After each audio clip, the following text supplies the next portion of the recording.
Background. My wife, 28, and I, 30 male, and my brother and his wife went to visit our parents as we hadn't seen them in a while.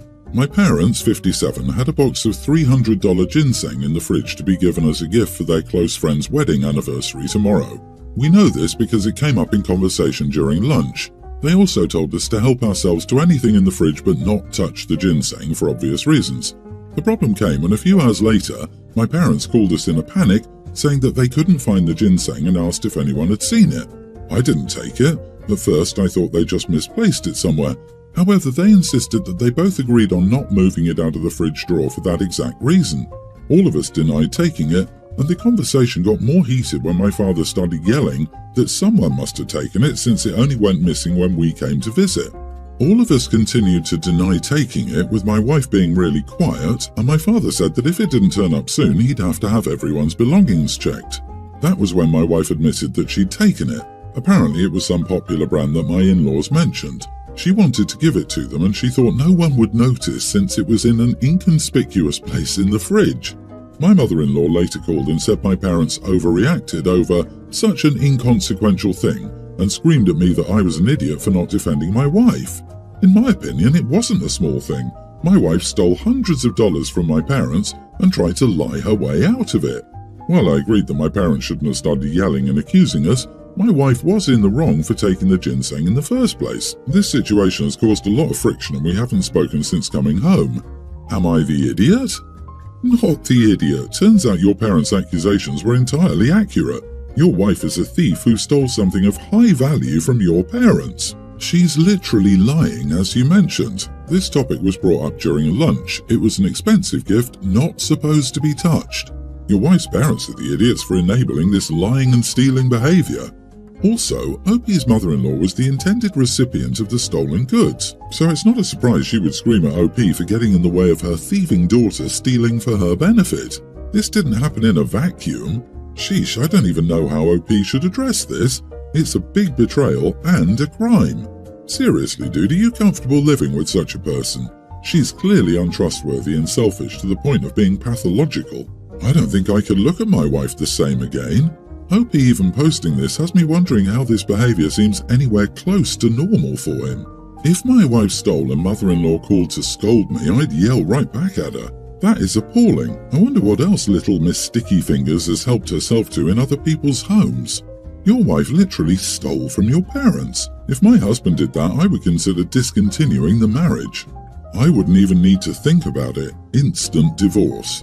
Is your wife 6 years old? How stupid did she think your parents were that they wouldn't notice it was missing when they would literally look for it tomorrow? What else is missing at your folks or your home? I think I know who the culprit is. If she is willing to lie over a box of ginseng for such selfish reasons, she clearly doesn't love or respect me or my family, and I'd never be able to trust her about anything again. I, 34 male, hosted a dinner party with my wife, 32, for my entire family. It included my sister, 30, her wife, 33, and their 2 kids, a female kindergartner, a male toddler. There were also other family members, including my cousins, aunts, etc.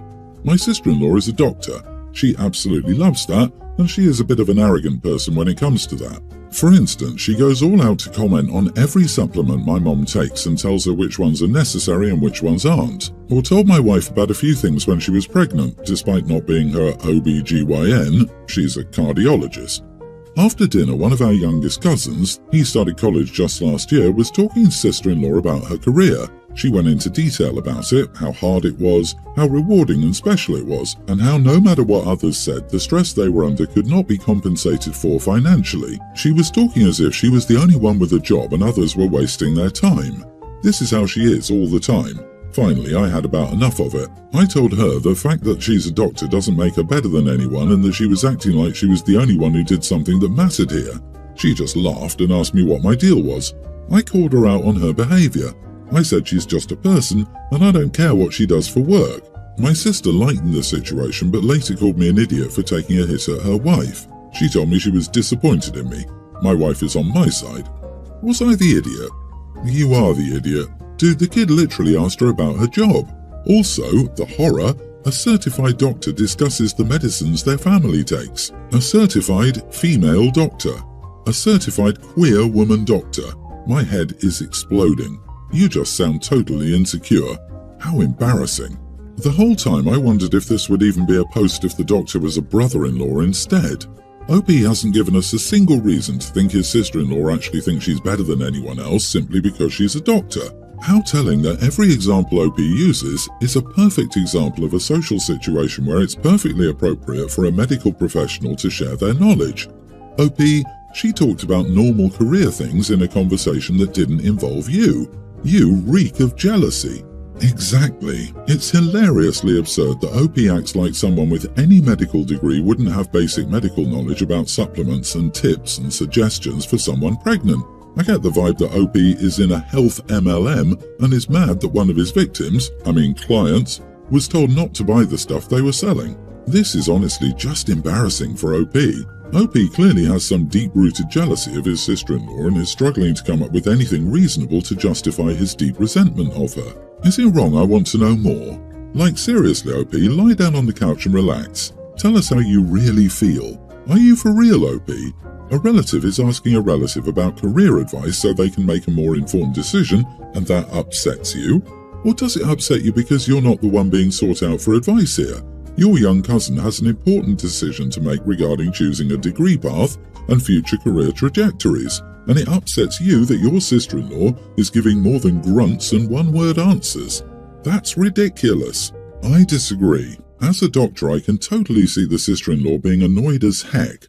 Some doctors just have to use every waking moment to humble brag or brag. So everyone's the idiot here. It's annoying. Doctors can be smug and know-it-all, and I wouldn't trust a cardiologist making opinions about matters about OB. Good doctors know their lanes and are honest about it, but this wasn't the place to call her out. I, male 45, and my daughter, teen, live with my parents. Basically, my daughter and I are going through a tough time right now. My wife, her mom, passed away 2 months ago. Our lease for our apartment recently ended, so I figured we could take some time to find a new place.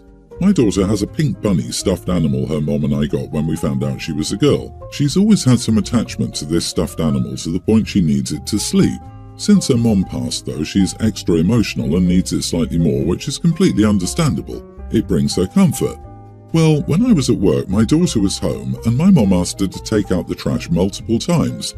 Well, my daughter didn't listen, and my mom was about to take her phone away when my daughter said she didn't care. Well, my mom noticed her attachment to her stuffed bunny recently and decided to take that away with her phone. Well, it led to my daughter having a panic attack. She was very upset and anxious when I came home. I tried asking her what was wrong, but she wouldn't talk to me. Finally, when I asked my mom, she told me.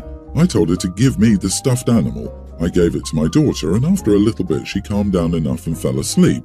Now, usually I would trust my mom to punish my daughter when I'm not there. What she did wasn't right, but my mom's punishment wasn't right either. I told her this, but she got mad, saying my daughter is a teen and shouldn't have that type of attachment to the stuffed animal. And I'm just setting her up for failure. I can't stop thinking about that, so am I the idiot? Also, my daughter and I both are in therapy now. So far, my daughter likes her therapist. Not the idiot. I'm 61. I have a little lamb my favourite aunt gave to me when I was 5. She's gone, it's still here. It's such an important reminder of someone who truly loved me. It's the only thing I have left from my childhood. It has soaked up my tears many times as a child and as an adult, almost like it was her shoulder.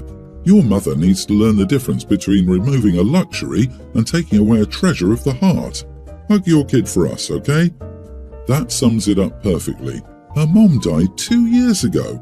The daughter is not extra emotional, she's grieving. Her whole life collapsed and your mother treated it as if it was nothing. So that bunny is not just a bunny, but for your daughter it represents her last link to her mother. The change in both your lives is massive, and your mother didn't help here. My folks would have called this sticking your finger in someone's wound. It's cruel, nothing less. I might say your mother could use a cardiologist to check if she actually has a heart. What your mom did was awful. You need to protect your daughter by getting her out of that space and into a place where she feels safe. I'm sorry for your loss. I'm also sorry to inform you that you don't have the time to find a new place that you thought you did. Your daughter needs to feel safe in her own space so she can cope better now more than ever. Hurry up and move. I'm an esthetician. Some of the services I provide are waxing and facials. The pictures on my website and in my waiting room desperately need to be updated. So I asked my niece, 19, if I could get pictures of her in exchange for a few free waxes and facials. My niece is a beautiful girl with nearly perfect skin and thick dark eyebrows. She's also part Middle Eastern and has a lot of those features, which is important to me since most of my clients are Middle Eastern women. My daughter, nearly adult, heard about me using my niece's pictures and asked why I didn't ask her.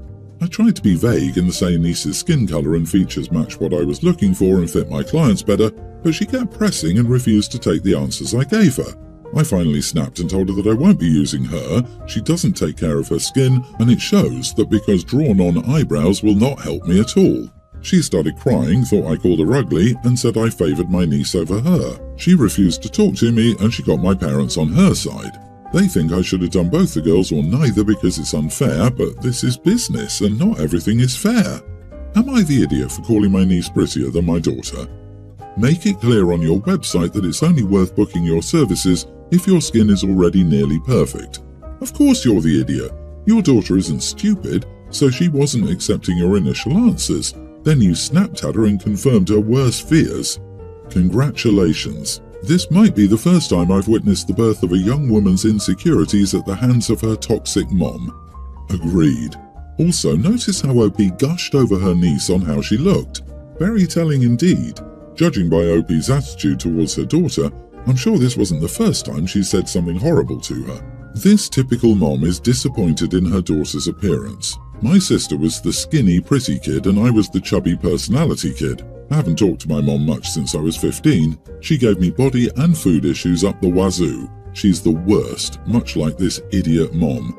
She doesn't care for her skin, and it shows because drawn-on eyebrows will not help. Wow, given your job, couldn't you have taught her to take good care of her skin and how to do her eyebrows? You could have made it a bonding thing. Your daughter will not forgive this or forgive you. There were 100 better ways to handle this. Exactly, you had so many other options, like you didn't want to exploit your own daughter, she's under 18, you needed, as you said, a more Middle Eastern skin tone, or even, God forbid, you could have acted like the actual adult and just said, that's my final decision and I'm not changing it. But not everything is fair in business. In 10 or 20 years, your daughter will parrot this back at you when you say it isn't fair she doesn't visit. My daughter Cameron is very artistic. Cam likes doodling and using certain online animation apps. Still, her preferred way to express herself is through street art, such as graffiti. I found an art class that specializes in graffiti for Cameron, as well as get her connected with specific zones where graffiti is allowed. She's staying out of trouble and it makes her happy, so I don't see any issue with it and encourage her hobby. Some context about my sister-in-law, Sydney, is that she has 2 daughters, my nieces Eden and Ava, and her husband Benjamin is not involved with the girls at all. My brother-in-law is the kind of guy who brags about he's such a man because he's never changed any diapers or attended parent-teacher meetings, and Sydney does it all. He's seemingly oblivious that this doesn't impress nor earn him respect from other fathers his age. Sydney constantly excuses Benjamin's lack of involvement with Eden and Ava. Things along the lines of how it's her responsibility as the mother, or that since he makes more money, it's not his responsibility to step up as their father. Sydney seems to have internalized misogyny herself. I bring all that up because Sydney's become very vocal about her disapproval of Cam's graffiti hobby, and many of her complaints seem misogynistic. Things like how Cameron is a young teen, becoming a young woman, and must start acting like it, and that I should move her into classes for a more appropriate, feminine form of art like watercolours. I told Sydney that unless Cam wanted to, I wouldn't change her art class or discourage her graffiti. She's staying out of trouble and it makes her happy. I see no issue with her hobby.